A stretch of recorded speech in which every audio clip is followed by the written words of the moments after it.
Hello again, my name is Michelin Wilson. Welcome to Lecture 6.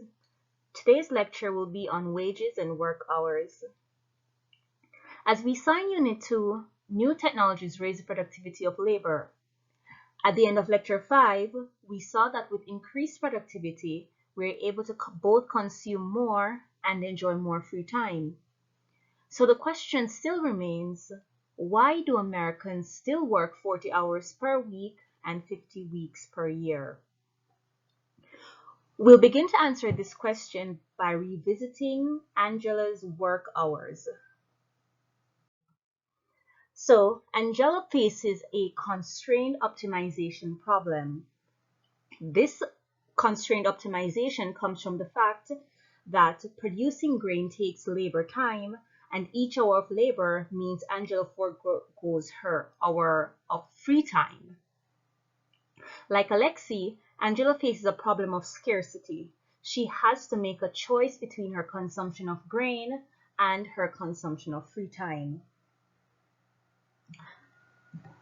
Angela initially works 8 hours to produce 55 units of grain. IC3 is the highest indifference curve she can reach. So with working 8 hours, she will have 16 hours of free time and she will be able to produce 55 units of grain. At IC3, we see that Angela's MRS equals her MRT. What happens if there is technological progress? With technological progress, let's say a new plow or better seed, Angela's feasible set expands. Angela's feasible set will move from FF to FF new. Angela will now work 7 hours and have 17 hours of free time, and she will produce 61 units of grain. IC4 is the highest indifference curve she can reach, and at IC4, her optimal combination of free time and grains occurs where her MRS is equal to her MRT. As we just saw, with improvements in technology or technological progress, Angela was able to both consume more grains and have more free time. What about your work hours? As a wage worker, your production function is simply C is equal to W times 24 minus T. Here, C represents your consumption, W represents your hourly wage, 24 is the total number of hours you have in each day, and T is your free time. This is also called your budget constraint. Your budget constraint is an equation that represents all combinations of goods and services that you could acquire that exactly exhaust your budgetary resources. In essence, it shows what you can afford to buy. If your wage is $15 per hour, the daily budget constraint is C is equal to 15 times 24 minus T, or C is equal to 360 minus 15T. The slope of your budget constraint corresponds to your wage. This slope tells you for each additional hour of free time by how much consumption must decrease. So given an hourly wage of $15, for an additional hour of free time, your consumption must decrease by $15. This is illustrated on this graph. This red line represents your budget constraint, and the area below is your feasible set. This is similar to the feasible set that we saw for Angela's problem. And given this feasible set, we can choose the optimal combination of free time and consumption. But to choose this optimal amount of free time and consumption, we need to consider preferences. What are your preferences? As we saw before in Lecture 5, our preferences are illustrated using indifference curves. So, given these preferences, you will choose 18 hours of free time, work for 6 hours, and have a consumption of $90. At point A, we know that your MRS is equal to your MRT, which is 15. Your MRT is the slope of the budget constraint, similar to the MRT being the slope of Angela's feasible frontier. To recap, your MRS, your marginal rate of substitution, is the amount of consumption you are willing to trade for an hour of free time. It is exactly the slope of your indifference curve. The MRT, marginal rate of transformation, is the amount of consumption you can gain from giving up an hour of free time. This is equal to your wage, and your MRT is exactly the slope of the budget constraint or the feasible frontier, and again equal to your wage. Now let us consider a scenario where you are given a UBI, which is a universal basic income. This universal basic income is unearned income. It is just given to you. Suppose you receive a universal basic income of $50 per day. How does this change your budget constraint or your feasible frontier? With this additional $50 per day, your feasible frontier will shift parallel to your old feasible frontier. So you will have a parallel shift to the right. Your new budget constraint is $15, which is your wage, times 24 minus T plus 50, which is the universal basic income. Or it's equal to 410 minus 15T. With this gift, your budget constraint is going to shift outwards, but your MRT or the slope of your budget constraint does not change. So your budget constraint will still have a slope of 15 as we saw before. The impact of unearned income on your work hours is the income effect. As we see from this diagram, with the universal based income, your work hours will fall and you will enjoy more free time and you will have increased consumption. Your consumption will increase by a little less than 50 because you choose to enjoy more free time. But this is only one scenario.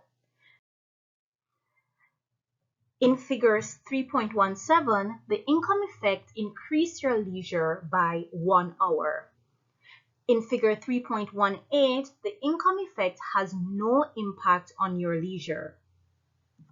An increase in income never decreases consumption of normal goods. So if we consider free time a normal good, the income effect will never decrease consumption of free time. It can, however, cause no change in consumption of free time or increase the consumption of free time. The increase in income decreases consumption of inferior goods. How does your feasible set if instead of a UBI, you got a raise? Your boss gives you a raise from $15 per hour to $25 per hour. With this raise, your new budget constraint is C is equal to 25 times 24 minus T, or C is equal to 600 minus 25T.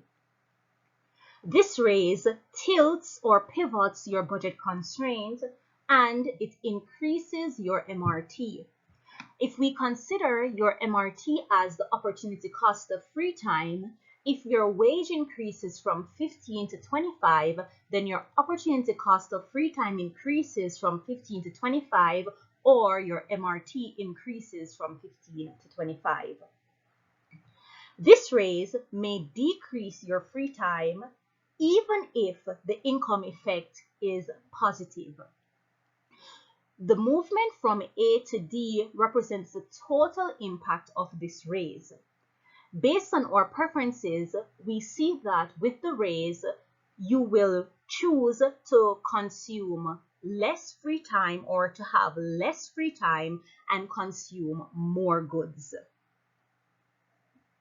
The movement from A to C is your income effect. As we saw before, your income effect will always be positive. It will never be negative for a normal good. So your income effect is that movement from A to C. And your substitution effect is the movement from C to D. The total effect will be the change from A to D. The raise may decrease your free time even if your income effect is positive, as long as your substitution effect is sufficiently large. So the overall effect in this scenario is a fall in hours of free time and an increase in consumption. Work hours and technological progress. In summary, we saw that technological progress increases the cost of free time, and it also increases workers' incomes. If the income effect dominates, workers will choose more free time, as the income effect causes you to choose more free time. If the substitution effect dominates, workers will choose less free time. This is even though the income effect is still positive. So in essence, the income effect is always positive, the substitution effect is always negative, but the overall effect depends on which effect is stronger. If the substitution effect dominates, then workers will choose less free time. Is this a good model? Does this model do a good job of explaining how work hours are chosen? Is this how you choose your work hours? Is this how Americans choose their work hours? There are other things that we have to consider. Do people usually sit and make these calculations when they are choosing their work hours? Possibly not. But if we see a person regularly choosing to go to the library after lectures instead of going out, we do not need to suppose that this person has done these calculations as we set out. If we then see that person later regretting that choice, they might go out a bit more. Eventually, we could speculate that they might end up in a decision on work time that is close to these results in our calculations. That is why economic theory can help us to explain and sometimes even predict what people do, even though those people are not performing the mathematical calculations that economists make in their models. But there are also other things that this model does not consider. Culture and politics matter. So employers are the ones who typically choose working hours, but workers do have some choice over what jobs they take. Working hours are often regulated by the law. As a result, we see that there might not be any possibilities to work beyond some maximum. But laws may partly reflect workers' preferences. Think about labor unions. These unions are put in place and they help to determine law based on workers' preferences. Difference in work hours across countries may reflect differences in culture and politics. So we can consider countries like the United States and Italy. In these countries, we see that there are vast differences in work hours. But what determines these differences in work hours between Italians and Americans? Is it culture? Is it politics? Is it something else? Some Europeans even work much less than Italians. If we look at these figures here, we see that Britons work even less than Italians and the Japanese as well. Work hours differ across time and across countries. Can we use our model to explain these differences in work hours over time and across countries? Work hours over time in the US. we can apply our model to history and analyze what has happened in the United States. In 1900, the hourly wage was about $3.50, and that is point A. In 2013, the hourly wage was about $24. The total impact of this increase in wage was a movement from point A to point D. But do the substitution and income effects correctly explain why these changes occurred in free time and consumption of goods per day? Indifference curves are unobservable, but if our model is correct, they may look like this. The income effect would be that movement from A to C, where we are now consuming on a higher indifference curve.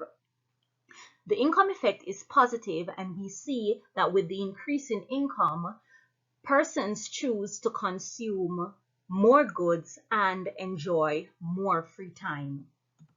The substitution effect is negative and is represented by the movement from point C to point D. With the increase in wages, the opportunity cost of free time increases, so persons will substitute away from free time and work more and consume more. The overall impact is the change from A to D. As we saw in previous slides, the overall impact depends on whether the income effect or the substitution effect is dominant. Given this overall impact of the increase in wage being a positive impact, meaning that free time increased and the consumption of goods per day also increased, we can say that the income effect dominated the substitution effect, and this caused that increase in free time in the United States. Our model of constraint optimization has been used to model decision making under scarcity and to analyze choices of hours of work. An increase in wages raises the opportunity cost of free time via the substitution effect and may increase demand for free time via the income effect. The overall change in work hours depends on which of these effects is bigger. In this constraint optimization model, individual decisions are socially optimal. However, next week we'll explore models from game theory in which individual decisions may be suboptimal.